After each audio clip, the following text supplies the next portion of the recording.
the love of comics like these older writers had. And all they care about is, how can I put myself in the book? No, we don't care what you would do if you were Iron Man. We don't care who you are. You're writing Tony Stark. You're not writing yourself in a book. If that's the case, write your own comic with you in it. No one will read it because nobody cares. People grew up, are growing up loving Peter Parker, loving Miles Morales, loving all these Captain America. We don't need you to put your input in it. Just write Steve Rogers. Don't write Steve Rogers. What would Steve Rogers be if I was Steve Rogers? That's not how it works. But that's again how most of these new people write nowadays. That's why most of the stuff is shit.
Flies. The news. Look, Ma, no wires. The Times. Blue bomb buzzes metropolis. The planet. We're sitting on top of the story of the century here. I want the name of this flying whatchamacallit to go with the Daily Planet like bacon and eggs. Franks and beans, death and taxes, politics and corruption.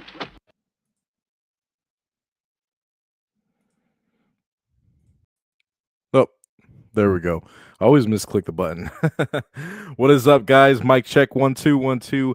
It is I, Decrepit, the hooded lad in the corner of the cantina, and welcome, ladies and gentlemen, to another episode of Hang Out with Your Floppy. We are here late night on a Monday, and we are going to be discussing new comic books, some stuff about DC Universe talk here and there. We could just chat a little bit about that, and of course, we're going to hit you at the end of the stream with some good old comic book recommendations. So shout out to everybody in the chat that's already hopped in the room. Let's say what's up to you guys real quick before we get started.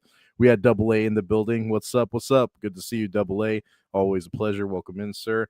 And we had Oddball, Double A. Yo, oh, he's saying what's up to you. What's up? What's up, Oddball? Good to see you. And Double A said, good old Perry White. That is a classic, man. Superman 78 with Christopher Reeves. Good old-fashioned Perry White. We love it. And of course, we got one of the best mods on YouTube ever to exist. We got SWA in the building. He said, was just watching that movie recently. Right on. What's up? Good to see you, SWA. Always a pleasure, man. And then we had February hop in. He said, sup, boys? What's up, February? Good to see you, man. Welcome in. And hopefully you guys stick around, man. We have a nice little show tonight. Like I said, we're going to be talking about some new comic books. We're going to get into some of the DC universe stuff. We're going to talk about the Clayface trailer. A little bit of chatter about that. Of course, we're going to talk about good old James Gunn. We're going to discuss a little bit of the tisms on what he's been yapping his jaw about.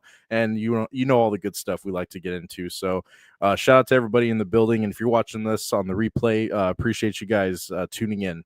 So real quick, before we get started, we're going to go ahead and I'm going to mention something really quick, but then we're going to go ahead and get into our new comics. I'm going to type that in real quick so I have it queued up. But guys, before we got before we got into anything comic book related, tonight I would happen to be and Oddball can attest to this. Oddball was in the same chat as me. That I was over on the, I think it's Will of the Force podcast was going live tonight, and he was talking about the whole Kathleen Kennedy, Dave Filoni debacle, as well as the Galaxy's Edge shit. And I just happened to hop in. I didn't even come in with any malice like that, but the dude automatically got on the defense when I said, who cares about Rey Skywalker, of course.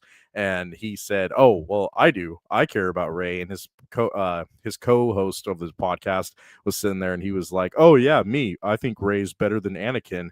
I couldn't believe my ears. And all I said after that in the rebuttal was the word lame. And they proceed to attack me. They attacked my PFP avatar image, saying that it was a whole lot of hoopla, and it was just kind of funny, but I thought it was really comical. I'm going to go into more detail, and I'll discuss that this week on my solo tirade stream. When I don't stream the Thursday nights with the Unlimited Tirade co-hosts, I go ahead and I do a solo stream called Solo Tirade. So if you guys want to check that out this Thursday, be sure to be there or be square. And we'll discuss a whole lot of the Disney shill business going on lately. We had Stig in the building hopping in. Hey there, Decrepit. How are you? What's up, Stig? Always a pleasure. February said, where did this go down? Oddball can, I think Oddball has the link. Don't Oddball sound off. Let me know if you have the link.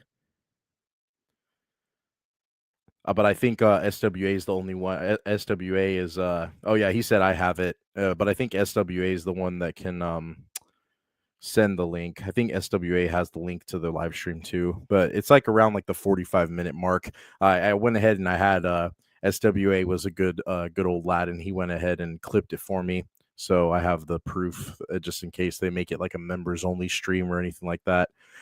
It also triggered him into going into like a straight up Star Wars meltdown, dude. That shit was so funny. But anyway, we're not going to talk about anymore. We're not going to keep going into that. We're just going to discuss our new comic books right now, and let's get into some good old comic book talk and pop culture talk and movie talk and what have you. Shout out to everybody. Like I said, man, appreciate you being here. It's always a pleasure. So we're going to go ahead and go over to leagueofcomicgeeks.com like how we always do. So we get a nice, good listing. And guys, if you are not familiar, we discuss during this stream that we call Hang Out with Your Floppy. If you're new here, we discuss the new comics of the week, and all the comics are released every Wednesday at your local comic book shop, your LCS for short. And everything that you see here should be available at your shop. And if you don't have a shop, then we will give you the links to go ahead and go check out some of these books online and where you can get them all. All right. So if I have it correctly, I think we have it on screen. Yep, there we go. All right. So this is the week of January 21st, being this Wednesday. That is going to be the drop for the new books this week. And let's go ahead and get right into it. So starting off this week, we have Nightwing issue number 134. I think this is starting off a new side storyline called Children of the Circus.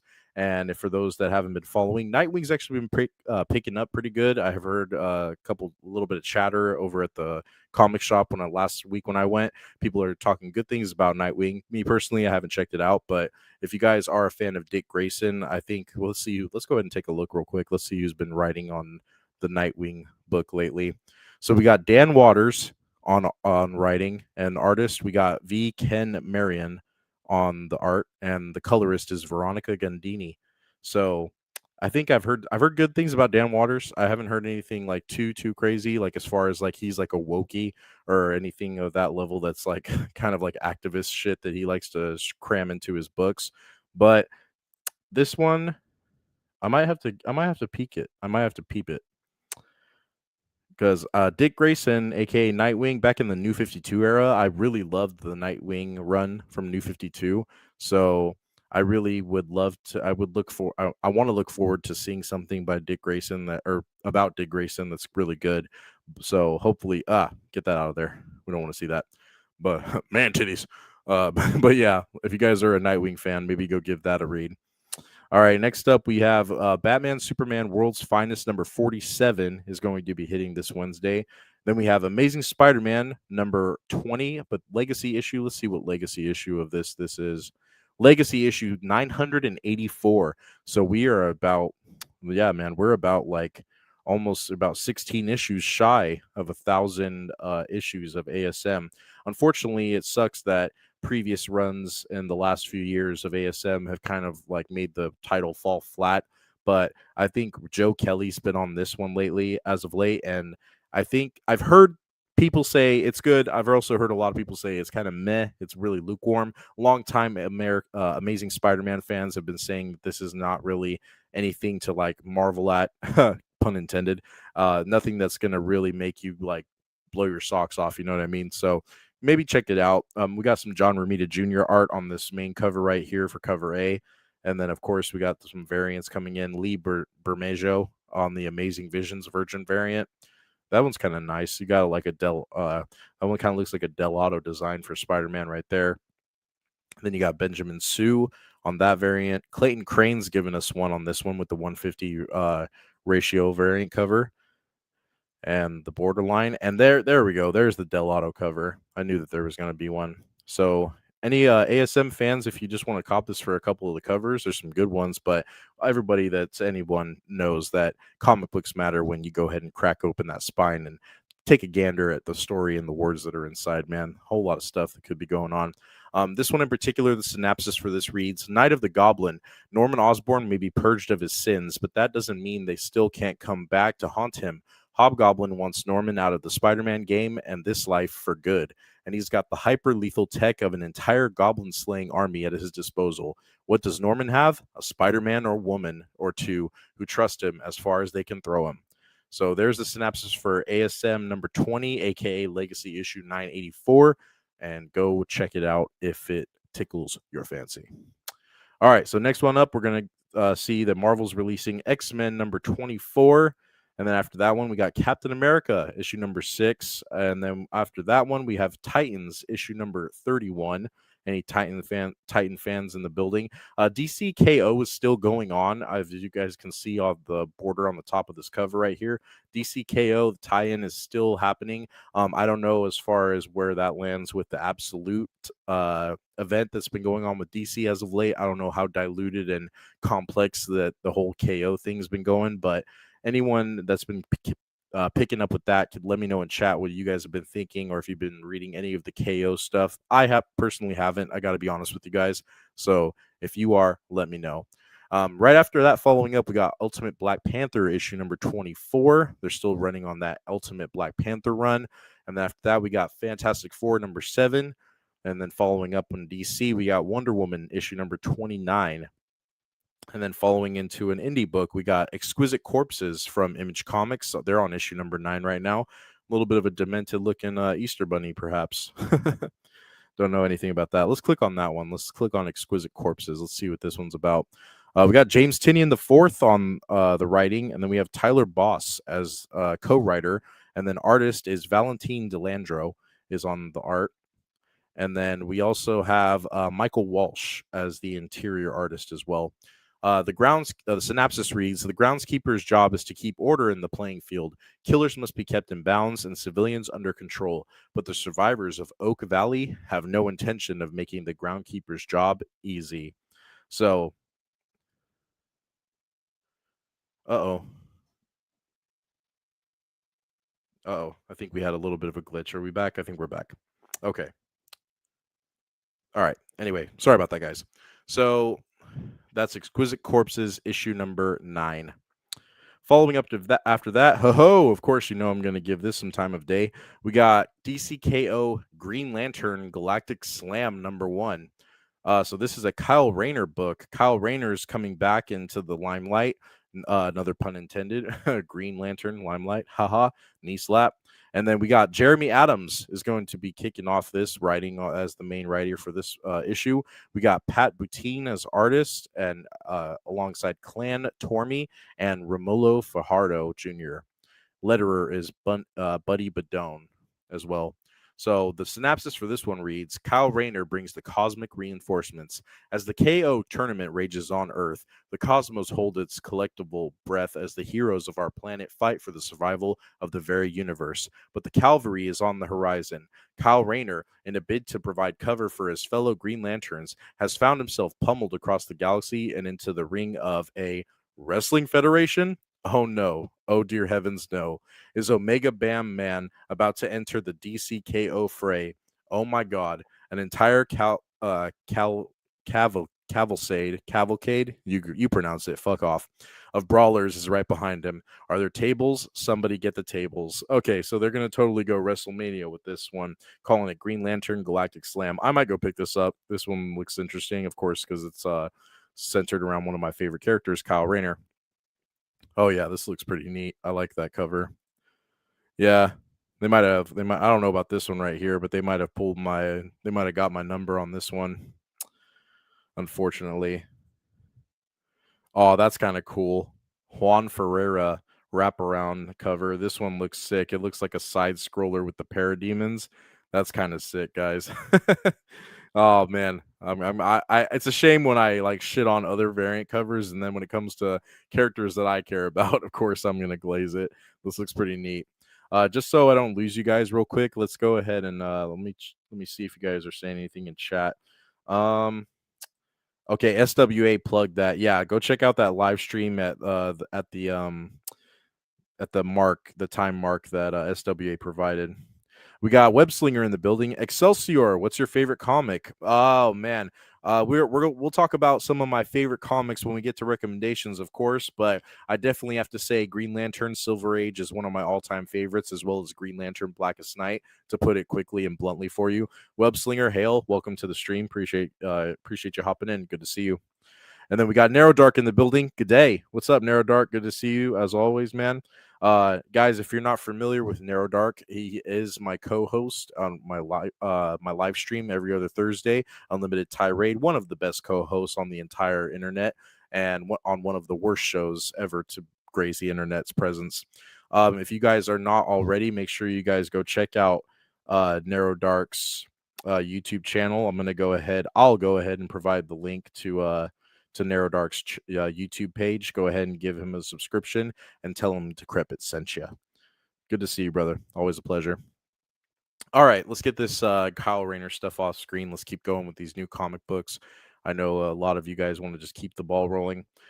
Following after that one, we have Spider-Man and Wolverine. Issue number 9 is happening. I didn't even know that was hitting. I didn't know that was going past issue number 8, but here we are. After that one, we have Mortal Thor, issue number 6, cover artwork by Alex Ross. Any Alex Ross fans in the building? I know we have quite a few in the community. Following after that, we have Superman Unlimited, number 9 from DC. I haven't been following the Superman Unlimited. I think I have Superman Unlimited issue number 2 and 3 in my box right now, but I think that was just for covers, honestly. I'm not ashamed to admit it. But I haven't been following the Unlimited story, so let us know in the chat if you guys have been following this one, what you guys think, or if you're on the replay, let us know in the comment section. Following after that, we got Daredevil, Punisher, The Devil's Trigger, issue number 3. So I'll go ahead, I'll click on this one. Let's see the synopsis for this, because I've heard a couple people, actually 2 people in the community said Daredevil, Punisher was something to maybe give a little bit of attention to, because Jimmy Palmiotti is writing this one, actually. So Palmiotti's work it's not the most crazy thing I've ever read his books, but he's also not the worst writer I've ever seen grace the Marvel Comics in the modern era, at least. The synopsis for this reads: spurred by the power vacuum left by the absent Nookie crime family, an unprecedented crime wave has flooded the streets of New York. Left to face the rising violence and vitriol, Daredevil and the Punisher will have to put aside their differences to keep the criminals of New York from consuming it altogether. So Punisher's in New York too. For those that know, for those that don't know, I'm not too much of a Marvel aficionado, but I am more of a DC head. But I last time I checked, I didn't think that Punisher was New York, but I could be wrong. Somebody could correct me on that one. Got a couple nice little variants on this one. You got a Clayton Crane Virgin variant that's going to be hitting the shelf with this one, along with the Borderline. And then David Parator is going to be supplying with this one right here as well. That one looks pretty nice. But yeah, that is Daredevil and Punisher, issue number 3. Go check it out. All right. So let's scroll back down. Following after that, we got Catwoman issue number 83, and they got a Court of Owls variant for cover A right here. Let's go ahead and click on that one. I'm not keeping up with the Catwoman storyline, but of course they're going to be milking something like this. This is written by Torrin Grönbeck. I've never heard of her or never dabbled in her work, but one can only assume that she's probably maybe misleading and misinterpreting the character of Catwoman, possibly, but I could be wrong. So I could always be wrong. We got Mohammed Asran on this variant cover right there. Nice with the girls out in the flip. We like to see that over here. And then that one right there is Corin Howell on this cover variant C.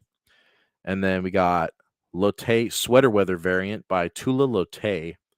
That was pretty neat. I feel like the helmet's a little too bulky. It's like a Rebel Hoth helmet. I'm just kidding, guys. I'm just trying to stir the pot. But all right, that's Catwoman 83. We'll get out of there. All right. Real quick, let me check chat. Amen. What's up, John? John Gets Gaming is in the building. Shout out to John Gets. Go check his channel out. He's always doing a gaming stream here and there. He's been streaming Call of Duty Ghosts lately, so go check him out. What's that? You take head in DC? No, I'm more of a DC head. I'm more of a DC aficionado than a Marvel guy. So that's what I meant by that. Sorry you misinterpreted the words. Shout out to John Getz though. All right, let's go ahead and scroll down. Like I said, we are going through the new comic books of the week. This being the week being or blah, blah, blah, the new comic book day being Wednesday the 21st. Following after that, we got Spider-Man 94, issue number 5. That's based off the hit Spider-Man animated series as like a follow-up comic book run.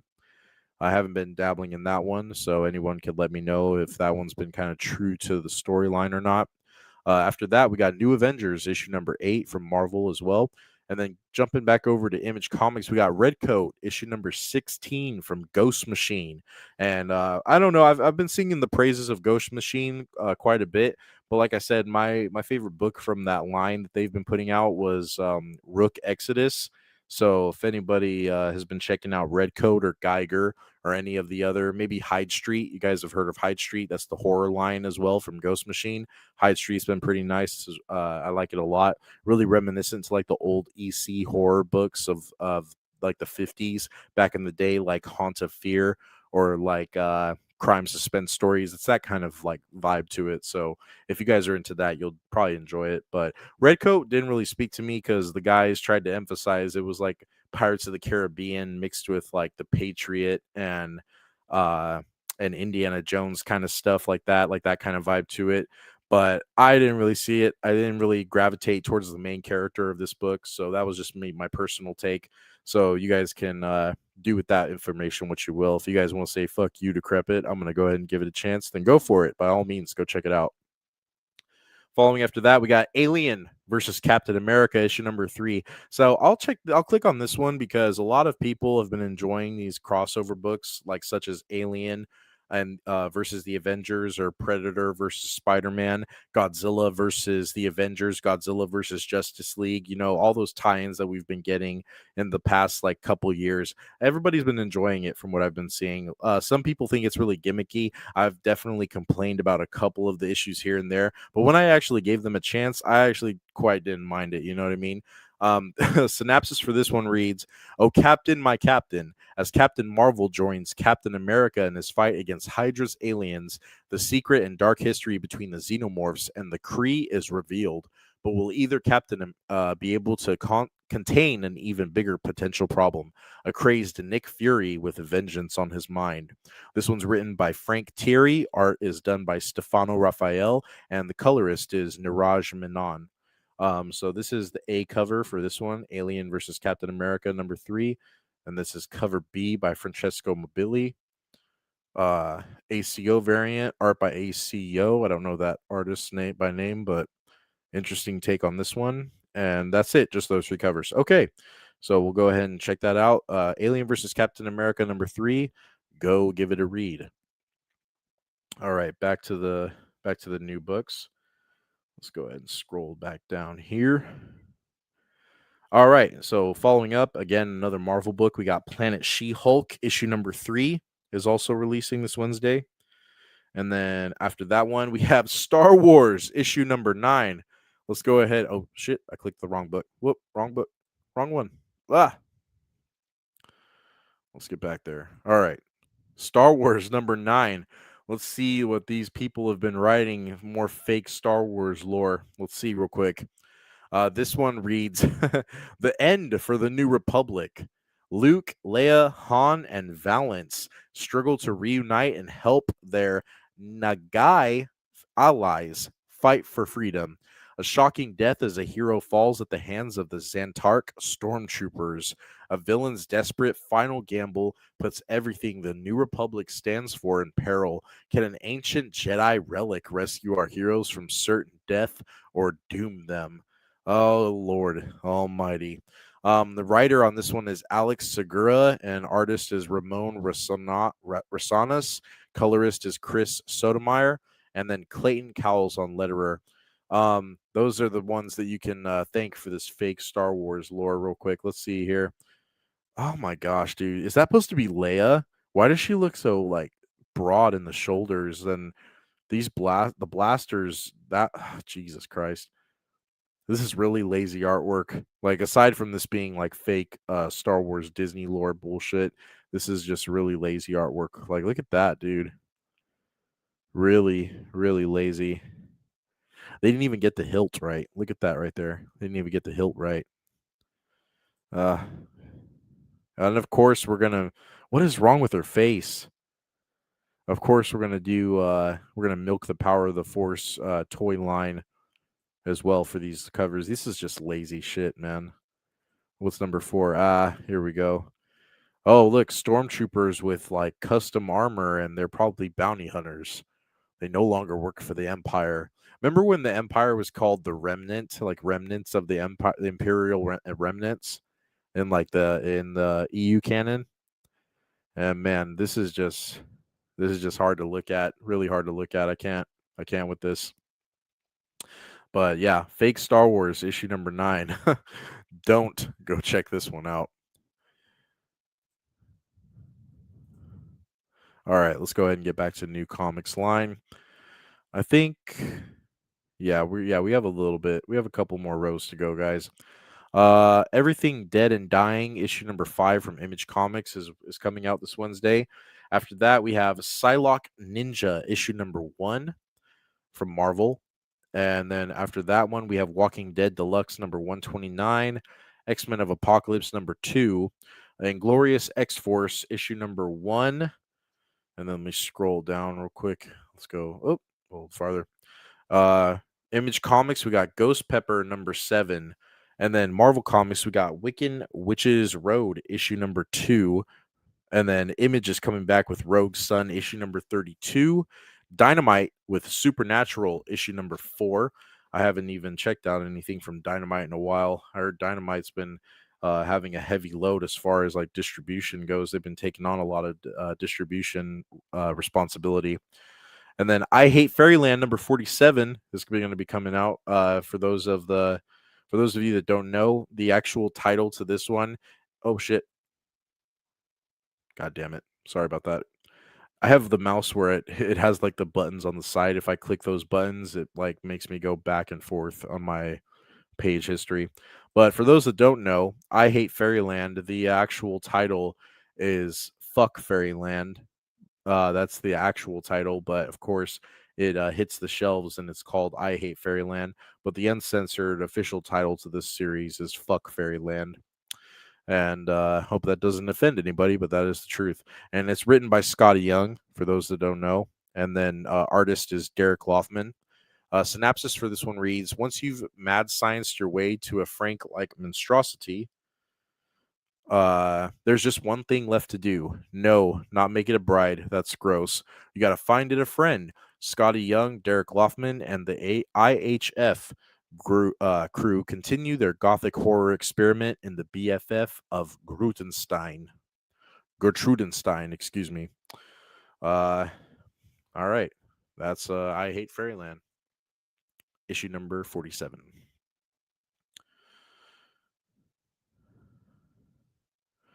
All right. Then following up, we got The Darkness, issue number 2. So for those that don't know, The Darkness ended up being, this is a revamp of the classic old series from Image/Top Cow Comics from back in the 90s. This was a thing when they were doing like Witchblade and Tomb Raider and all that stuff. And there was popular video game series that spawned this entire character in this world that they had going on. This one's powerhoused by Mark Silvestri, and artist is Raymond Gay, and colorist is Arif Prianto. The synopsis for this one reads: the brutal conflict between the Franchettis and the Russians escalates into a full-on gang war. Oh, sorry about that.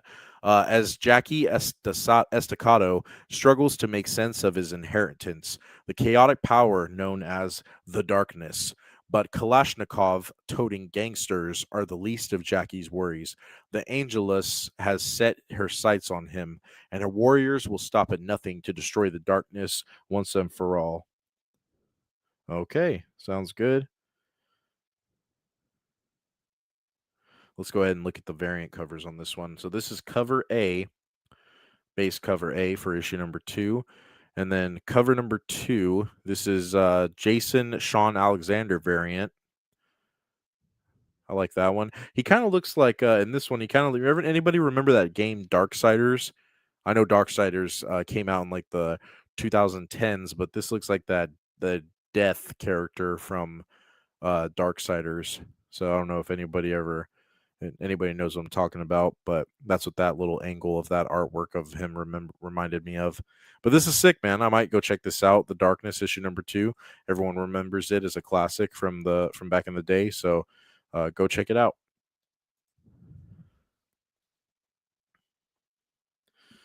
All right, let's go ahead and scroll down. I hate that it resets me all the way at the top, and I have to scroll back down. All right, Witchblade number 18 from Image Comics. Image Comics again with another one, Witchblade number 18.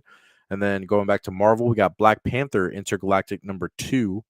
Following after that, we got IDW Publishing Starship Godzilla issue number 4. And then from Boom Studios, we had Mighty Morphin Power Rangers and Teenage Mutant Ninja Turtles 3 issue number 4. So it's part 3 or volume 3 issue number 4. Scrolling down as we go, we got Image Comics Rat City number 21. And then after that one, from Oni Press, we got Adventure Time issue number 9. And then from DC, we got Absolute Batman 2025 annual number 1. This is the second printing by Daniel Warren Johnson. I'm having a seizure right there. And you got Batman holding a sick ass little flamethrower. We won't click on that one. We'll go ahead and keep going. We got Knights, issue number 17 from Image Comics. We got Star Trek: The Last Starship number 4. Star Trek has not been getting good rap lately in the news cycle. Let me scroll down real quick and let me see if I'm missing anything crazy. A lot of reprints of Absolute Batman number 1. They're on their 10th printing of Absolute Batman number 1, guys. That's crazy. And I think that might be the most of it. Biker Mice from Mars from Oni Press, issue number 8 of that one. If anyone's interested in hearing about that. They're doing a facsimile of Superman number 75. And then, of course, they're going to be doing a facsimile of Batman 676. Nice little classic, another classic Alex Ross cover on that one. And I think that might be a lot of these other ones are kind of just really out there, kind of like indie projects. We got Van Helsing Throne of Blood issue number 1, but that's not even about Van Helsing. That's about his daughter. So don't get bait and switched. We got Archie's Valentine's Spectacular in issue number 1. For anyone that gives a fuck about Valentine's Day. We got Harley Quinn in Paradise number 48, Transformers number 22, second printing, Jason Howard. You got Skydive on the cover of that one. We got VR Troopers, Power Rangers Flipbook, Facsimile Edition number 5. And then we got another Transformers issue number 22, second printing. We got Mixmaster on the cover of that one. And then we got Cryptology issue number 7. What is that? Cryptology. Let's go ahead and click on that one, guys. You know I'm a horror buff, so let's gander at this one. This looks like a magazine. Ooh, anybody into horror magazines? This might be something you like.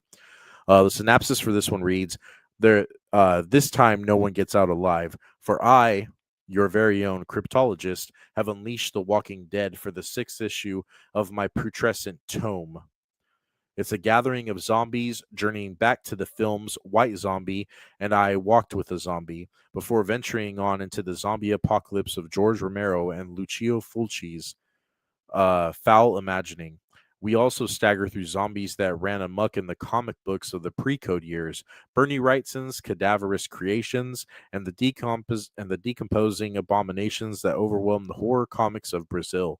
The contribution made by the black stars of classic horror cinema and consummately explored, digging out a few more of this atrophied brethren. But I can see you want more, so we have the plague of zombies in our Hammer Time section, Fantaco's macabre interpretation of Night of the Living Dead, and Chilling Revenant from France.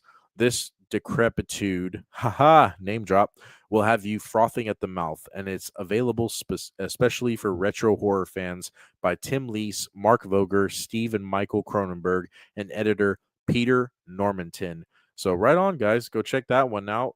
This one is a nice little horror magazine. It's let's go ahead and click on this one. I think, yeah, it's just one cover, but it's called Cryptology, issue number 7. That seems pretty cool, man. Might have to go check this out. Might have to check that out. And Wayne Bayer is the one who's in charge of putting that cover art together, Mr. Wayne Bayer. So that one is going to be available. See if it's available at your local comic book store, your LCS. All right, I think that might be it. I think that might wrap it up for the new issues this week. If you guys think I scrolled over, I missed something, let me know. I'm gonna check chat real quick and make sure that I'm not leaving any of you guys on deaf ears. Stig said, "Valance stolen from the EU. No need to make any effort with Disney Star Wars art. Their customers will buy regardless." That is true. That is very true, Stig. And yes, they did steal him from the expanded universe. So Webslinger said, "Love Jeff Johns' Green Lantern, like DC at its peak." Yeah, there's quite a few moments where people think that DC peaked or it was better than before for other eras. So for sure, definitely you could feel that way. I think that Jeff Johns is one of the best writers that ever touched Green Lantern as far as characters goes, and like writers that understand the character. I think that was just a marriage hand in hand that just worked perfectly. You can't really tell me otherwise. Um, Excuse me. And then Oddballs said, "I played that game. It was fun." Oh, the Darkness? Yeah, dude. Yeah, the Darkness game back in the day, that shit was fun as hell. Really violent, really a lot of foul language. I had to play that one at night cuz my uncle got me a copy of that game and I couldn't let my parents know that I had that. Same with Grand Theft Auto. I had to keep it in a shoebox and play it at nighttime. All right.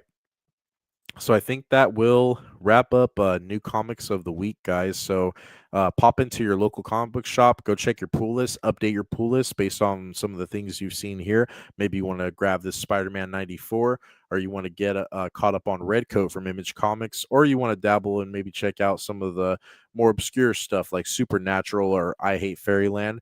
Definitely go ask your local comic book shop owner and see if he has any of these titles. And if they don't get it this week, they can always back order and try to get it for you the following week after. So definitely be communicating and have a conversation with your shops. They can always try to work with you. And unless they tell you to go fuck yourself, like someone like me does. But anyway, I think we'll go ahead and stop sharing. I think that's enough for new comics of the week. All right. Okay. Dang, that already took 40 minutes. I didn't intend on that being that long. So, guys, aside from new comics of the week, while we're talking about our topics, you can always ask me if I've read any type of particular comic book, or if you want to wait till the end of the stream when we get into comic book recommendations. Feel free to do so. Go ahead and drop some of the things that you've read before, some of your favorites, some classics, or anything that you're currently reading, where it's always appreciated. So anyway, getting into some of the DC topics, some of the discussion that I wanted to talk about tonight. We've covered it quite a few times. Of course, James Gunn is not a unheard name over here on the channel and in the community. We know that I've discussed many things pertaining to James Gunn and what he's been contributing to this current DC universe run. And honestly, I'm not excited about anything. We did a little bit of a watch on the last floppy or the floppy 2 times before, that little 10-second little teaser of the Lanterns HBO television show with Hal Jordan and Jon Stewart. But I'm not really getting up out of my chair and clapping for anything until I watch it. And unfortunately, James Gunn has left a kind of a bad taste in my mouth. I've consumed several of his creations as far as the DC characters and the storylines that he's wanted to put out goes, and I'm just not impressed. I'm not really convinced. I'm good. I'm kind of good off of it, honestly, but. I don't know who knows how long the future is going to hold for the contracts and exactly when this Warner Brothers deal goes in through, if Netflix is going to acquire them, because I know Paramount keeps getting pushed away for the bidding war on this one, and they keep upping the ante and saying they're going to have this many $billion in cash, but Paramount keeps getting pushed away because they do not want to give it to Paramount. And I don't know exactly what's going to happen. The talks have been happening for a while. I covered it. I grifted on it for one live stream enough that as it was, and that was all I needed to do. But anyway, there's one thing that we can talk about, that a couple things that were mentioned recently. Let me go ahead and get it on screen. Real quick, Webslinger asked, you read any Robert Venditti or Jeremy Adams Green Lantern? Of course, yeah, Venditti. Of course, I have the Rebirth stuff that Venditti did with Green Lantern and like the Green Lantern Corps, Hal Jordan and the Green Lantern Corps. That stuff is really good. Jeremy Adams, I sing his praises all the time. He's the only one that I have been keeping up with as far as like modern DC stuff has been going along. Jeremy Adams, he gets the character, he gets Hal, he understands the core. He just gets it. Honestly, that's point blank period the best way that I can say it. So he understands it. But anyway, first thing that I wanted to show for you guys tonight is, I've mentioned it before because we looked at some of the behind the scenes photos from the movie set of Clayface. And of course, anyone that knows Clayface is going to be getting his own solo film as part of this James Gunn universe is going to be playing out still in front of us. And honestly, I don't know how to feel about this. We know that James Gunn is doing his own thing. He's doing what he wants. He made the Creature Commandos animated series, and then we got what else did we get under him? We had his Suicide Squad film. The one that he made is considered his canon. We got Peacemaker season 1 and season 2. That's just abhorrent fucking content. Peacemaker has no place in like mainline DC as far as like the story that should be pushed to the front of the line right now.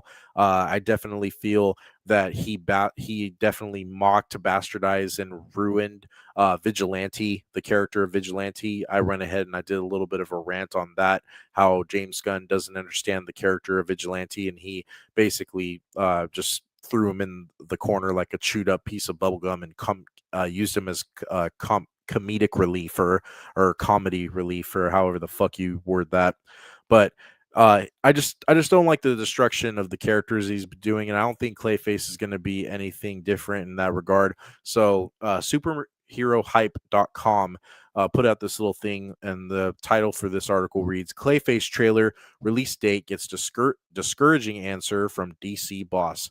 And this was published this morning, so it's a fairly fresh article. And this one goes as follows: DC studio fans eagerly await a trailer for the upcoming horror-themed film Clayface will need to temper their expectations. A recent social media update from DC Studios co-CEO James Gunn has poured cold water on hopes for an imminent first look.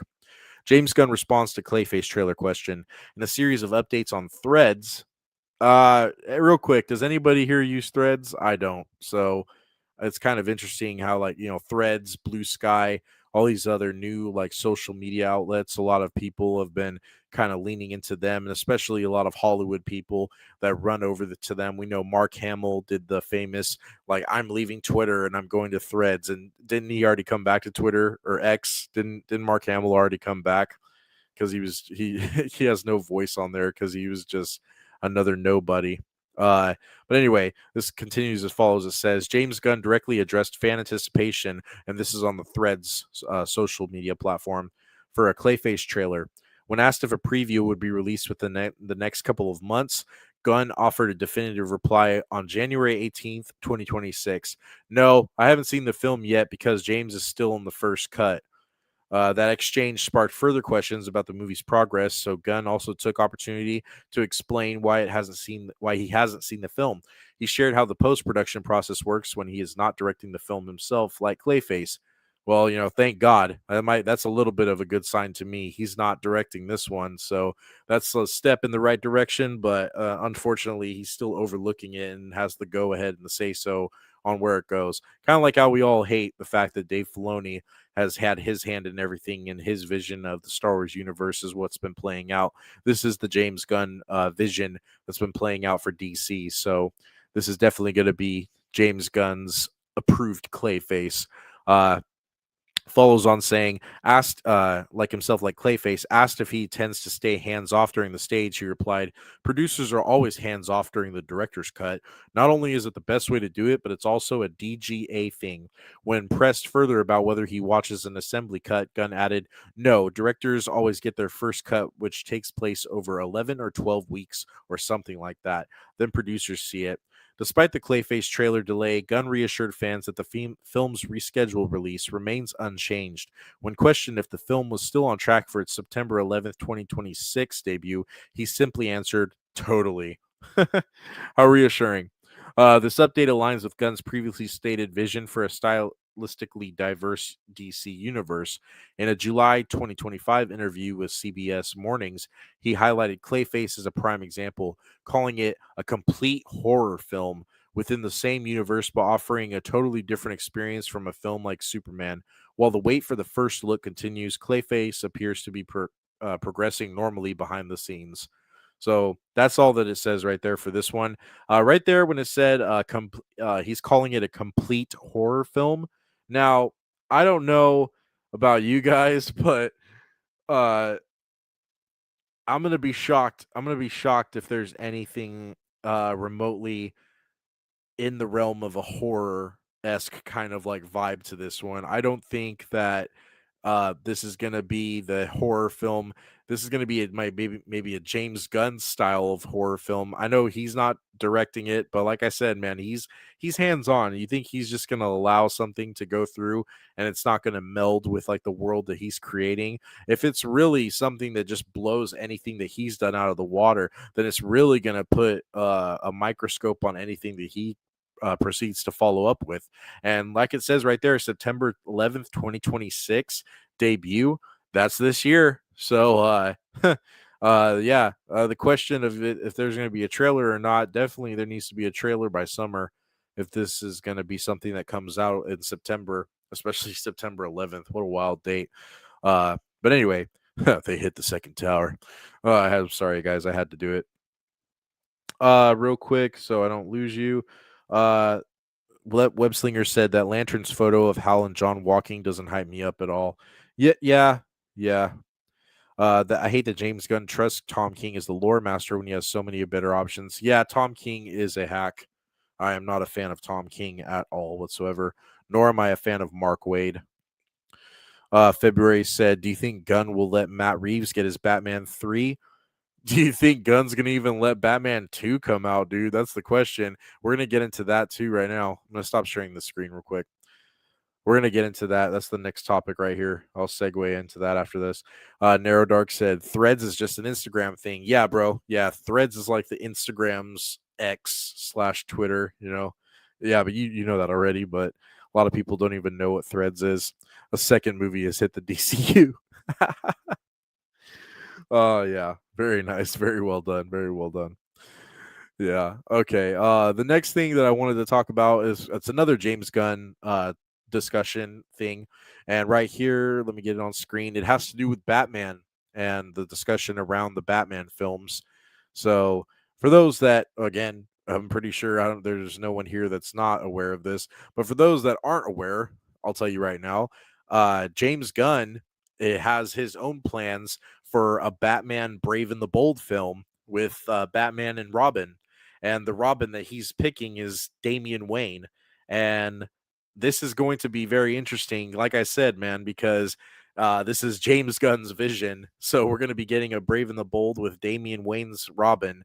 When if we're doing Brave and the Bold, like we should be getting Dick Grayson Robin, but at the same time, we also should be get Batman next to characters like Aquaman, Blue Beetle, Metamorpho. You know what I mean? Like that's Brave and the Bold. So I like Damian. I like Damian as a Robin. He is a good Robin, and I don't have a problem with the character. It's just I hate saying it, man. I hate sounding like that guy, but I just want to go back to basics. I really do, and I know James Gunn is not a going back to basics kind of guy. Unfortunately that's just where we're at. So Webslinger said the Batman 2 is like DC's version of the MCU Blade movie. It's happening, but we don't know if it's ever coming out. Well, dude, I think recently there was a thing that was spoken into existence that I don't even think the Blade movie's happening. I could be wrong. That could be like a fake scoop, fake source. Call me den of fake sources over here, but I definitely have heard that that might not be the case, man. I think we're not going to probably get that. The Blade movie's been such a, and what's his name, Marshall Ali, or whatever that actor's name was. Excuse me for butchering his name. He's a great actor, so I don't want to be disrespectful to him, but he's been waiting around. He's getting older. It's been years since that was announced or said it was going to be in the works. So yeah, I don't want to talk shit about it, but I don't think the Blade movie is going to be happening.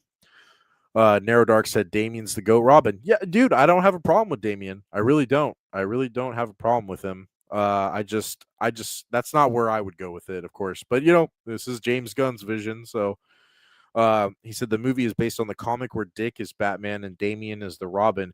Don't know if Dick will be Batman in the film though. Yeah, interesting. Interesting. That could be that's a take for sure.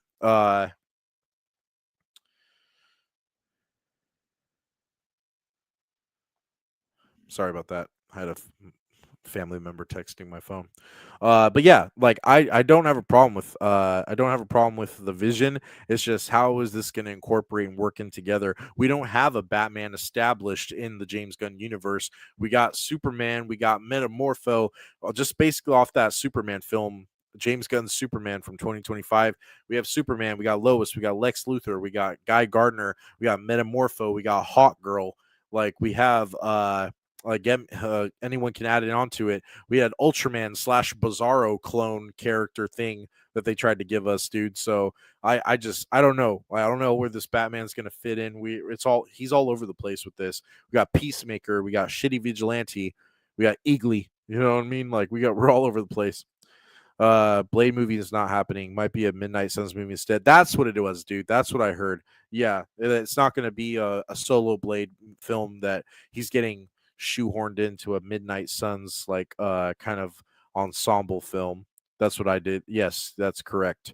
Now, if that's going to be an appropriate source or if there's any kind of like scoop that it has some validation to it, it's neither here nor there. I don't know that, but that's what I heard as well. Narrow Dark. February said normies don't even know there's multiple Robins. Starting with the last Robin is definitely a choice. Yeah, a choice indeed. February, a choice indeed. Oddball said I like Tim Drake myself. Yeah. Tim Drake's cool. Tim Drake's cool. Like what was it in the Arkham games? They have it to where Tim is the one that ends up with Barbara. But correct me. Somebody could correct me if I'm wrong. Isn't it Dick that ends up with Barbara in the comics? If I'm not mistaken, somebody can let me know. But if I'm not mistaken, that's what I think the change up. But Arkham is not adhered to like the main. Obviously, if you guys have played the Arkham games, they're not like sticking to the script when it comes to like OG comic lore. There's a lot of it in there, but it has its own flair and its own twists. Especially the last game, Arkham Knight. That one took a whole lot of liberties with it for sure.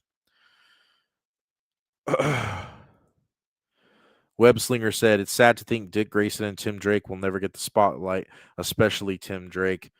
Hey man, Tim Drake is he was definitely he turns into Red Robin, and he had no problem with the Robin persona and like being under the wing of Batman. He loved it. He idolized Batman so much. Yeah, Dick's the one who had to get out from Bruce's shadow, Batman's shadow. I hope they don't introduce Red Hood or Nightwing post character arcs. Hey man, I wouldn't put it past James Gunn to go that route because Red Hood has guns and he can shoot. So James Gunn might think that's a great idea. Jason Todd, man, that's one a lot of people are split. Ironically enough, because it was really close, wasn't it? When everyone voted if Jason Todd was going to live or die, a lot of people wanted to kill him off, but he ended up living, you know. But Narrow Dark said Dick ended up with Barb and Tim is with Spoiler. I'm pretty sure. Yeah, spoiler. That's it. That's it. Thank you, Narrow Dark. All right. Anyway, so getting into the article, we're going to get some talk right here. James Gunn, he talks about the Batman and the Brave and the Bold. Article reads right here. This is from movieweb.com. James Gunn explains why Batman fans won't see the Brave and the Bold until at least 2028, guys. You guys are going to have to wait till 20 fucking 28. And this goes right here saying James Gunn has revealed the harsh truth behind the extended wait for. Oh, excuse me. Sorry about that. I thought I was going to exit this ad right here, but it ended up taking me to a new tab. But anyway, the harsh truth behind the extended wait for the DCU's hotly anticipated Batman. God damn it. Batman Introduction. The DC Universe's Chapter 1 Gods and Monsters plan is now in full swing, following the soft launch of the HBO Max animated series Creature Commandos. Oh, God. In December 2024, and David Cornsweet's big screen debut, Superman debut last summer. However, DC fans eagerly awaited the new iteration of Gotham City's iconic superhero may have to hold out a little longer, as Gunn has confirmed that the script for the Batman the Brave and the Bold is still not finished, and the film won't come out until 2028 or perhaps even later. The DC Studios co-head reassured fans on Threads, again, there's that Threads line, that there is no need to send out a back signal regarding the whereabouts of Brave and the Bold, as the team has a release strategy in place for the much anticipated film. One person quizzed Gunn about when he would share an update about the DC entry, considering there hasn't been any casting announcements or production plans revealed as yet, to which he replied, I'm dependent on where there's an actionable script ready, so there is no way of me guessing this, as also, frankly, we're well into Batman 2, and I wouldn't want to cloud the Batsphere until after that. So there you go, right there from the horse's mouth. They're well into Batman 2, Matt Reeves' sequel to the Batman, starring Robert Pattinson. That is definitely going to be what we get next. And so he probably wants a little bit of time in between, and so it doesn't overshadow anything that he puts out as far as the Batman character. This follows on saying, someone then accused Gunn of undervaluing the importance of Batman in the DCU, prompting him to explain that that isn't the case of prioritizing one superhero or another, but more of a strategic decision to put some distance between the Batman Part 2 and the Brave and the Bold. I think both Batman and Wonder Woman are incredibly important, Gunn asserted, but also I'm not going to have two Batman movies come out in the same year. Fuck it. Do it. Why not, James? Do it. Do it. Matt Reeves' long awaited The Batman Part 2, starred Robert Pattinson as Bruce Wayne, is not scheduled to be released in theaters until October 1st, 2027, which means The Brave and the Bold will not arrive on the big screen until 2028 at the earliest. The former is, of course, a separate Elseworlds story, while the latter is directly connected to the new version of the cinematic universe of superheroes that Gunn and Safran have ushered in. And while it might not be the news that fans wanted to hear, it does offer an explanation as to why there have been very few updates about Andy Muschietti's DCU Batflick in the past year. It says a new multi-film Batman project is on the way. Bat fans will not be short of adventures with the Cape Crusader in the years to come, as DC Studios and Warner Brothers Animation are developing a multi-part animated film adaptation of one of the best Batman stories ever, the legendary 1990s DC comic book arc Batman Nightfall, with the first installment scheduled for release in 2026. The project was announced at New York Comic Con during the Arc Night Batman in Animation panel in October, with the word that Batman Nightfall Part 1 Nightfall will be directed by Jeff Wamister, Justice Society World War II and written by Jeremy Adams. Wow. There we go. So a little bit of a high note at the end right there. For those that aren't aware, Nightfall is a critically acclaimed section series of Batman comics from the 90s, and it basically has, as you can see right here in the picture provided, it's basically following along the lines of Batman gets his back broken by Bane himself and goes under basically like a hiatus of healing process. And during that time, there is a revitalization of the mantle by a character known none other as than Azrael. And for Azrael, those that don't know who Azrael is, he's uh, like a crusader kind of character, kind of like a Knights of Templar kind of deal from the Order of Saint Dumas. And for anyone that's interested in that one, maybe we'll recommend that one at the end of the show as well, on top of the other ones that I've set aside. But Batman Nightfall, there's some people that aren't a fan of it. There's some people that think it's really too kind of out there, too dark in a lot of moments. But a lot of people like this storyline, and to know that we're going to be getting a animated adaptation spearheaded by Jeremy Adams, nonetheless, that's some interesting news, and I'm kind of intrigued by that. I'm not gonna lie. Like when things are tied behind with or followed behind with like good creators, good writers, then that makes me kind of excited for something like this. So I had no idea about this. This is the first time I've read this. So that's very interesting right there in itself, guys. Wow, that's interesting. But anyway, going back up to the talk about this, Brave and the Bold, it's going to be like how it's discussed. It's going to be James Gunn's version of Batman. We already know his Robin. He wants Damian Wayne to be the Robin. So yeah, like it was mentioned in chat by what was it, Narrow Dark, that we probably going to get maybe we'll get an older Dick Grayson or something as the Batmantle. And hold on real quick. Who said it?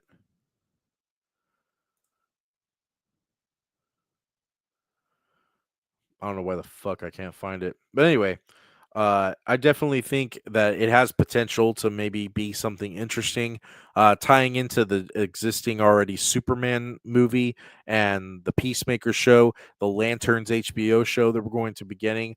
I don't know how it's gonna look, man, because there's already some weird stuff, like the whole thing with like the Justice Gang thing in the Superman film. If you haven't watched it, that's basically pertaining to Guy Gardner's Green Lantern, Hawk Girl, and Mr. Terrific, and who else was in there? Hawk Girl, Guy Gardner, Mr. Terrific, and who else was in the Justice Gang?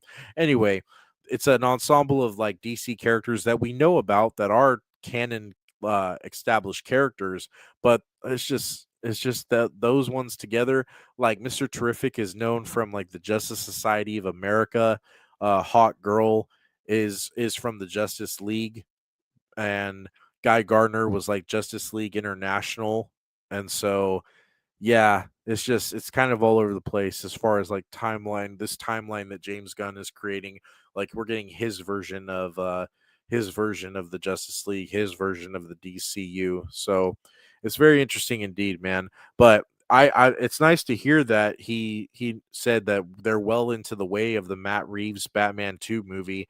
Like that, to me, that's a little bit of good news. I want to say, I don't want to get hyped up or be like over ecstatic when I say good news, but I want to see where it goes, because the Batman, like there was quite a few things that I didn't like, but there were some things that I enjoyed out of it. Robert Pattinson's acting in that movie wasn't really like a standout to me, but there was things like surrounding him, and I know a lot of people say the Batmobile was cool. Yeah, it was cool, but that's not what I go to see Batman for. I go to see Batman doing some detective work and like the sleuthing, and the world's greatest detective version of Batman is what gets me most excited. And the stuff with Riddler, it was cool, and I think the movie could have ended after the fact that they locked him up and threw away the key.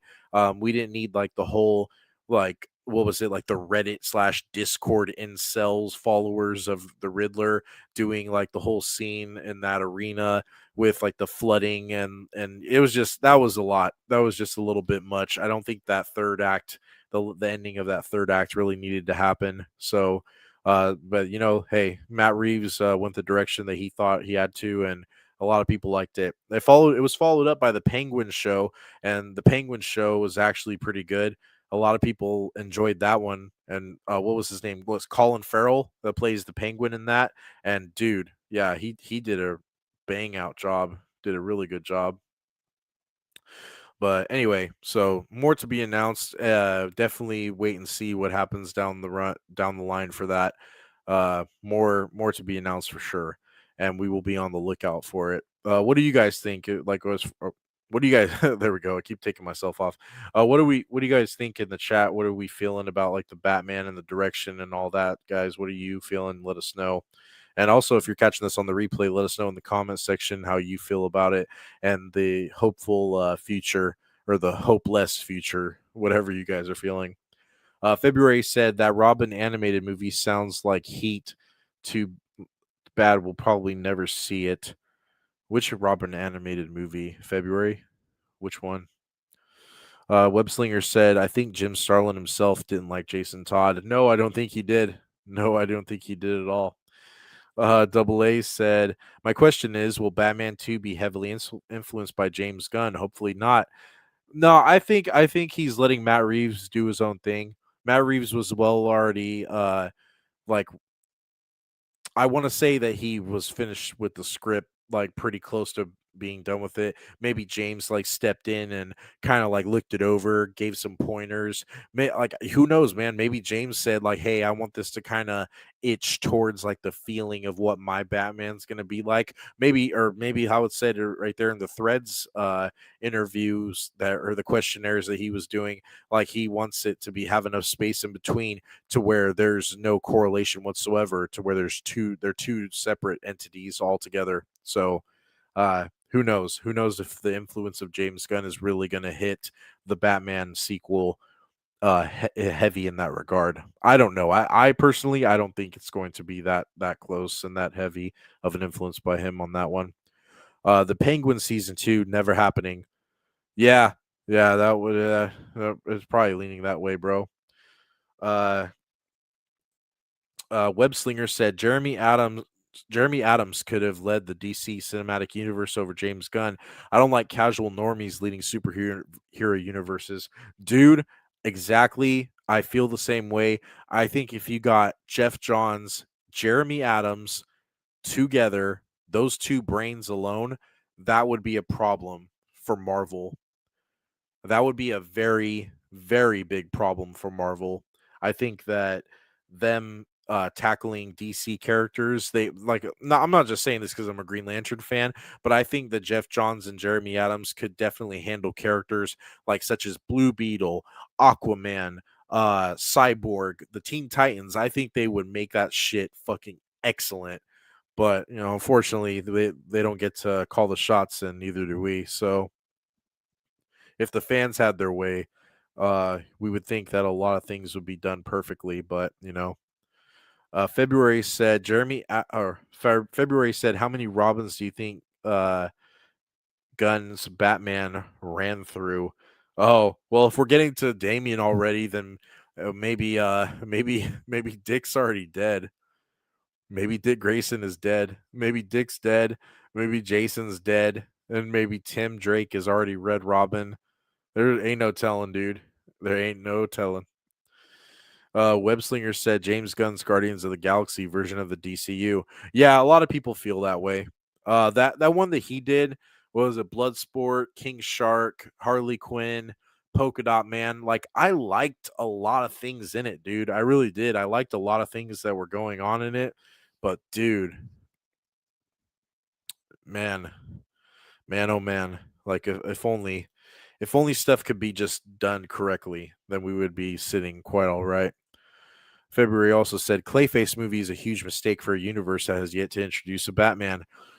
Yeah, that's a fair point, February. I definitely think that You establish Superman, you establish Batman, you establish Wonder Woman, and that right there is your foundation. And then go ahead and expand on it, give us these things. Like if they wanted to do a Clayface movie after the Batman Brave and the Bold, and it was a nice follow-up, like I just hate when stuff's just so randomly thrown together. Because like let's think about it, James Gunn's 2025 movie, right, is how, like, what's that going to look like standing next to this Clayface film that comes out? And then following after that, how's that's supposed to be the same universe as the Batman Brave and the Bold. How is that going to look standing next to his Brave and the Bold with Damian Wayne as Robin?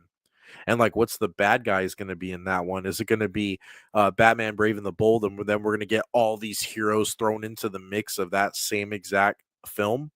Is it going to be Superman 2025 all over again, where we get hero after hero and mix after mix? Like honestly, like it's gonna be something crazy. So for sure.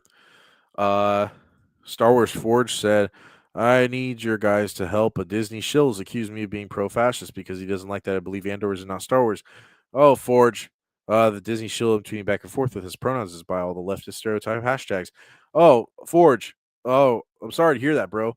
We're not doing Star Wars shill stuff tonight, bro. We're doing comic books and DC talk tonight. So sorry to hear about that, but maybe we'll talk in the Discord and on X or what have you. But yeah, tonight we're just focusing on some different stuff. But sorry to hear about that. But good to see you in the chat. Sorry about that. Narrow Dark said Jeff Johns was the showrunner of the Stargirl show. That's why it's so good. Yes, yes, it is. Why'd you have to say that? I hope SWA didn't hear that. SWA, I'm watching it. I'm gonna finish it. Don't worry. He wants me to put out a fucking review. He wants me to put out a video of that already. He's tired of asking about it, and I say that I'm not done. I'm really sorry. If he hears that. February said the new Clayface movie is the same character from the Creature Commandos show. Sorry to remind y'all. Yeah, I was afraid of that. I was afraid of that. Forge said hello, everyone. By the way, hello, Forge. Good to see you. Welcome in. Oh no, we have a sympathizer. I miss Kathleen Kennedy already. First name, last name. Get the fuck out of here. Get the fuck out of here. We don't want you here. Webslinger said Jeff Johns, Jeremy Adams, Jeff Loeb, or Marv Wolfman would be a powerful team for the DC cinematic universe. Jeff Loeb in the mix would be nice too, dude. Yeah, that definitely would be nice. I like that for sure. Jordan EU Purist said, Hail Decrepit, SWA, Stig Kenobi, Narrow Dark, and everyone. I want Matt Reeves to do his own thing. Jeff Johns and Jeremy Adams could handle that with DC Stargirl show was all right because of Jeff. Yep, that's exactly it. That's exactly true, Jordan. Welcome in, Jordan. Good to see you in the chat. Always a pleasure. But yeah, I feel the same way. I have to finish Stargirl, but from what I've already watched in the episodes of Stargirl, Jeff Johns knows how to do a superhero show. He knows how to do, like, there's some tweaking that needs to be done. Like I said, more minds need to get together with someone like Jeff when he's doing live action. But Jeff Johns has a lot of good irons in the fire when it comes to that, dude. Definitely agree with that. Narrow Dark said maybe they'll introduce Batman in Clayface or at least hint at his existence. I mean, if they do it at the end, dude, if they get towards the end and they like say like, oh, or he gets like foiled, he gets foiled by Batman.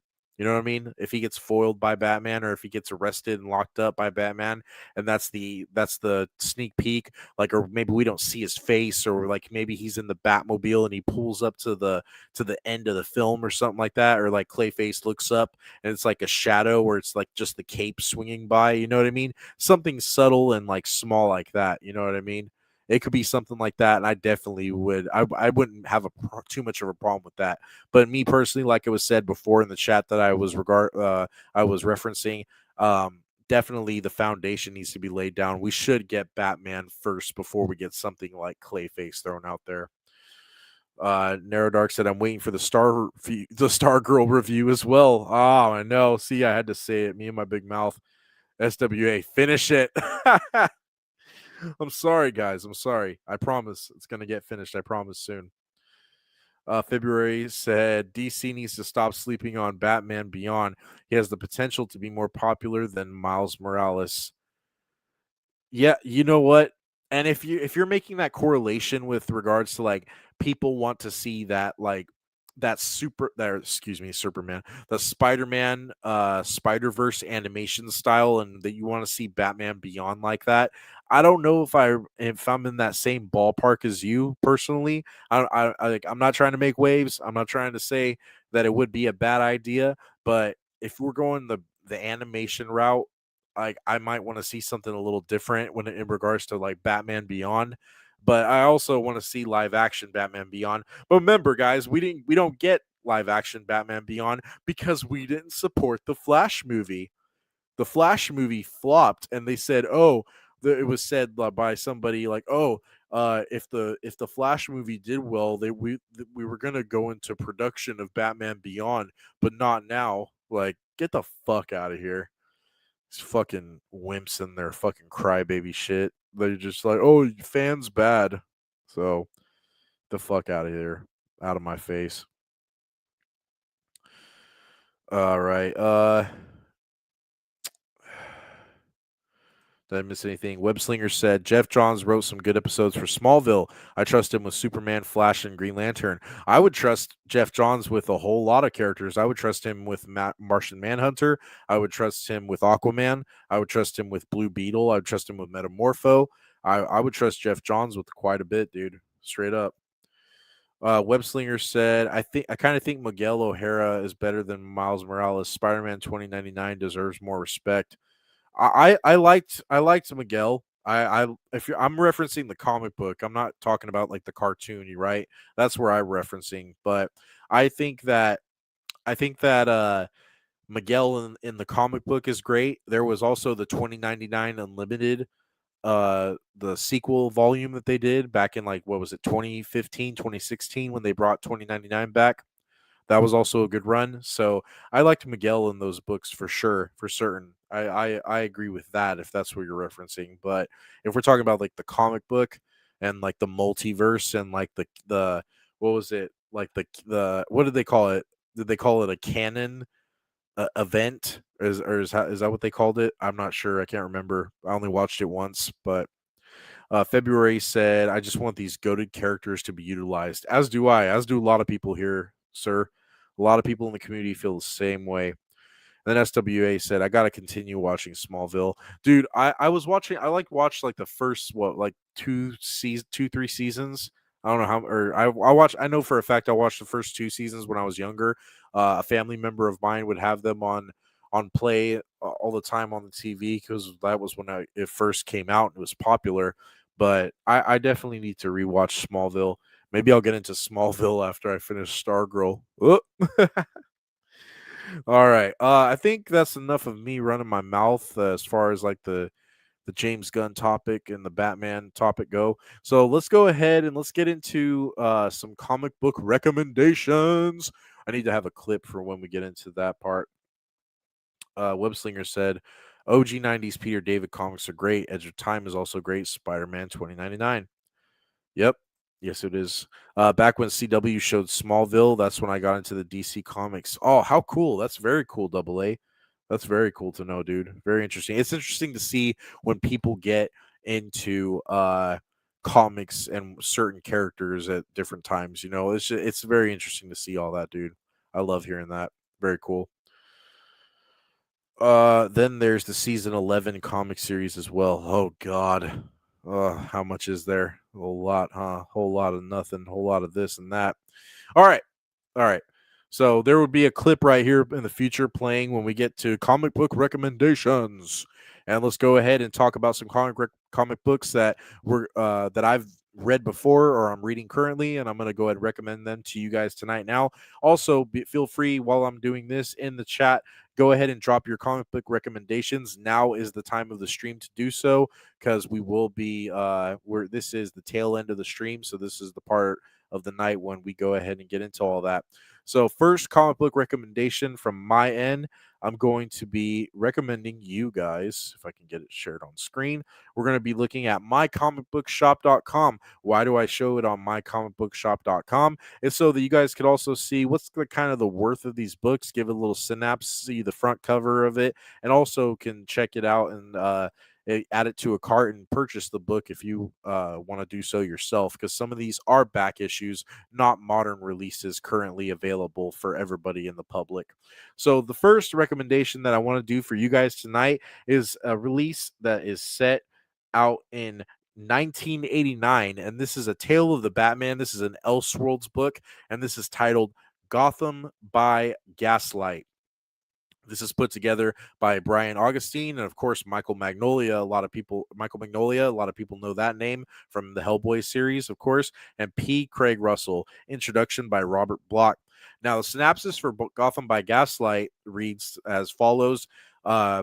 In an age of mystery and superstition, how would the people of Gotham react to a weird creature of the night, a bat-garbed vigilante feared by the guilty and the innocent alike? Would some live in terror? Others would rest easier. Only one man would take no notice at all, a man with other matters to attend to. His name, no one knows for sure.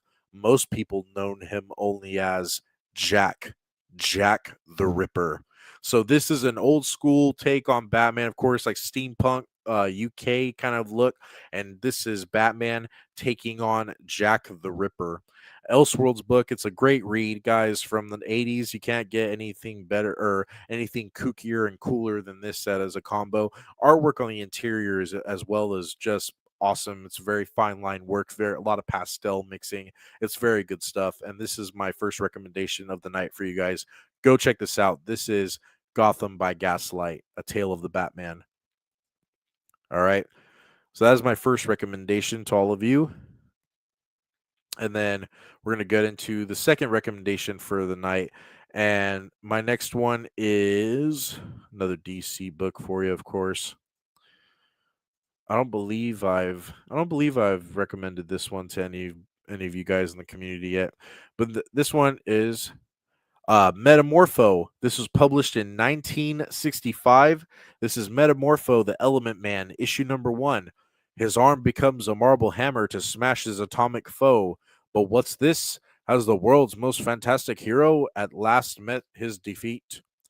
So the artwork for these are just amazing, dude. Like 60s Silver Age Metamorpho, Silver Age Green Lantern, Silver Age Blue Beetle, these covers, the Atom, like other characters like that, man, in the pocket of DC Comics in the Silver Age. Just amazing, breathtaking, colorful covers. Like we can check a couple of covers. This is issue number 2 right here. And just these are just so great, dude. Look at him in the form of like a rocket missile right there, and like a parachute and like a dive bubble, like a submersible bubble. So good, dude. So good. This is fucking great. You got him being split up by laser against right there. The lancing lasers, like I'm all in pieces, and here comes Laughing Boy. And then this is cover for issue number 4. It's a tortilla. It's a tamale. No, it's Metamorpho shuffling his atoms again. Viva el Metamorpho. So, yeah, man, this is some really kooky stuff, but this is great reads for sure. Definitely a fun read. You guys can go ahead, and the synopsis for this issue number 1 reads, third appearance of Metamorpho, cover pencils by Ramona Fredden. And for those that don't know, Ramona Fredden, she passed away, unfortunately, a couple years ago. R.I.P. to her, a timeless legend. But she's the creator. She was the creator of Metamorpho. His first appearance, I want to say, is in Brave and the Bold, number 57, I want to say. I could be mistaken. I don't remember off the top of my head, so don't shoot me if I'm wrong. But Metamorpho made his first appearance alongside Batman and Brave and the Bold, and he was created by Miss Ramona Fredden. And this issue number 1 of his own solo series is his third appearance in DC Comics. And right here, the synopsis for the story reads, Metamorpho stops a bizarre bank robbery and saves a busload of kids. Kurt Vornak breaks into Simon Stagg's mansion. Binky shows how to make new friends. Public service announcement. Art by Bob Oxner. And that is my second recommendation for you guys tonight. Go check out a read of Metamorpho, the Element Man from 1965. Go check it out. All right. That was my second recommendation. Double A said the Silver Age did have good comics during the 50s through 70s. That it did, my friend. That it did. Silver Age, Amazing Spider-Man. I'll even give Marvel that, dude. Some of the best Spider-Man's art and story that ever graced the character, dude. You can't beat the classics, honestly, for sure. And then my third and final recommendation for all of you guys tonight is going to be. Let me go ahead and get this last one on screen. And this is going to be an OG Star Wars comic book from the Dark Horse era. This was published in 2001. This is Star Wars Outlander. Now, this one is actually the trade paperback. This is a collection of 12 issues from the Star Wars run. And this is a story. You got the first appearance of Aura Singh in this storyline, as well as Sherrod Het and his son Asherod Het, who is a Tusken Raider Jedi Knight, who later down the line, spoiler warning, becomes Darth Krayt in Star Wars Legacy. So this is OG expanded universe, original Star Wars canon. That's the true canon, in my opinion. And this right here, synopsis. This is from collected Star Wars 1998 to 2006 Dark Horse issues 7 through 12. Written by Timothy Truman, art by Tom Rainey, Rod Pereira, and Rick Leonardi. And the synopsis for the story goes, Ki-Adi-Mundi's first assignment after joining the Jedi Council will take him back to the fearsome desert wastelands of Tatooine. The Jedi Council has tracked a long, wayward, and powerful Jedi, Sherrod Het of the Sand People, to the backwater world, and it's up to Ki-Adi-Mundi to find him and convince him to return to the Jedi Order. Only two things stand in his way, the vicious Krayt Dragon of Tatooine and the Jedi-slaying bounty hunter, Aura Singh. Ki-Adi-Mundi has little choice but to ask for help from the slimiest crime lord of them all, Jabba the Hutt. And Jabba's aid always comes with a price. Outlander is full throttle, white knuckle, episode 1 era adventure. Soft cover, 96 pages, full color.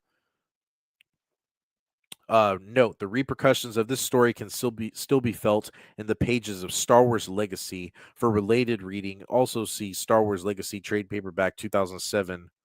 So there you go, right there, as you have it, the lead up and this is like the origin. If you guys are reading Star Wars Legacy or ever dabbled in Legacy and want to know more about the backstory to the character of Darth Krayt, this is the way to go. Check out Star Wars Outlander, and this is my third and final recommendation for everybody in the community and the chat and on the replay watching this.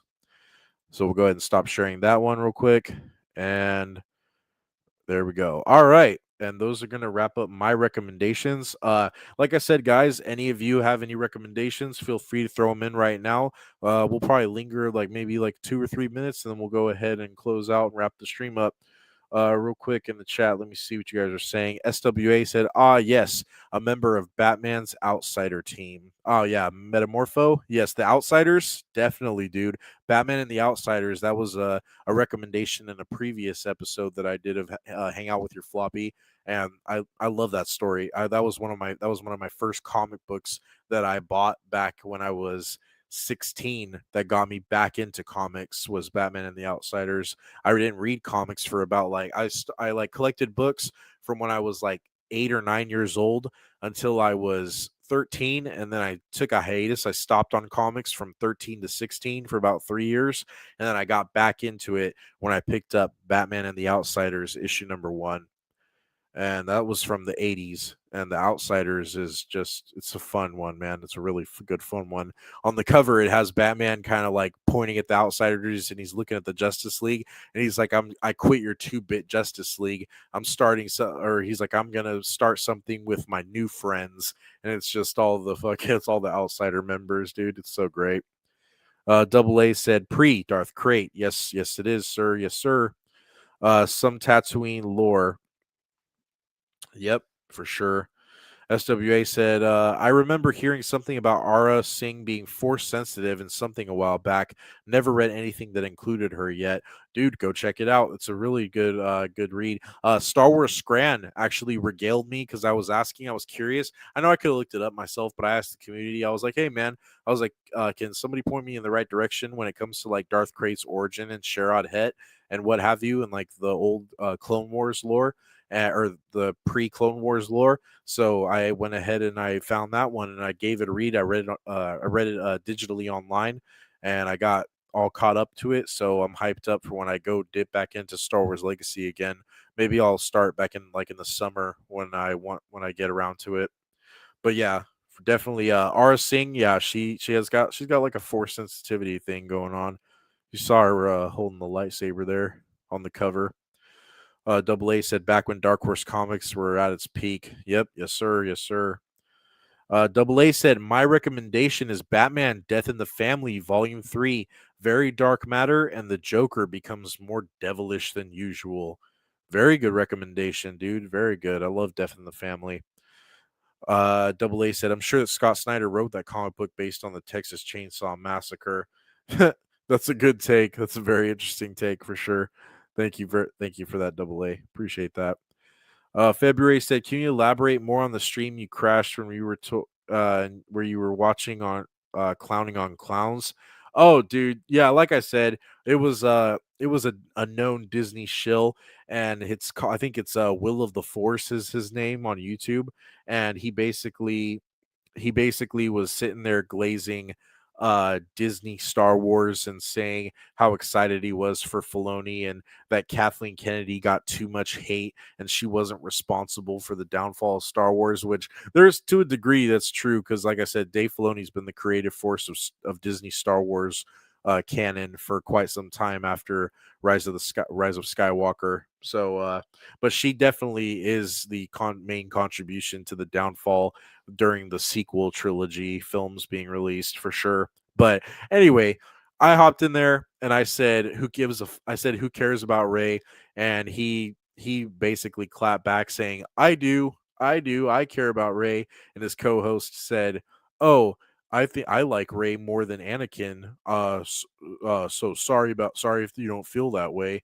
And I was just like, dude, that's lame. And then he said, oh, well, your avatar profile picture is lame, and like just getting like off topic, like really out of left field, just to wanted to attack. And then I immediately got banned from the chat. So it's all right, dude. Like keep hanging out in your Disney echo chamber. It's quite all right with me. I'm good where I'm at. And clearly you're good where you're at. That's why Star Wars Theory hasn't had you on his channel in all these years. Double A said, my recommendation is okay. I already got that one. Sorry, Double A. Narrow Dark said, I recommend the Fever Dream graphic novel if you want a good vampire story. Yeah, Narrow Dark did mention this, I believe, I want to say, in the last Unlimited Tirade episode. So definitely, he recommended that to everybody in the chat when we were live streaming. So guys, go check that one out. That one also out. I need to write that down. Write that down. I need to look that one up myself. SWA said Blackest Night because why not? Blackest Night is always a good recommendation in these parts, SWA. You know that, brother. And then Stig said Disney Star Wars fans are neither fans nor men. Clearly more ape than human. Should be in the zoo. Yep, they should. I'm honestly SWA. Hold on. Let me go. I'm scrolling back up in the chat because SWA he put it up for everybody to click on it.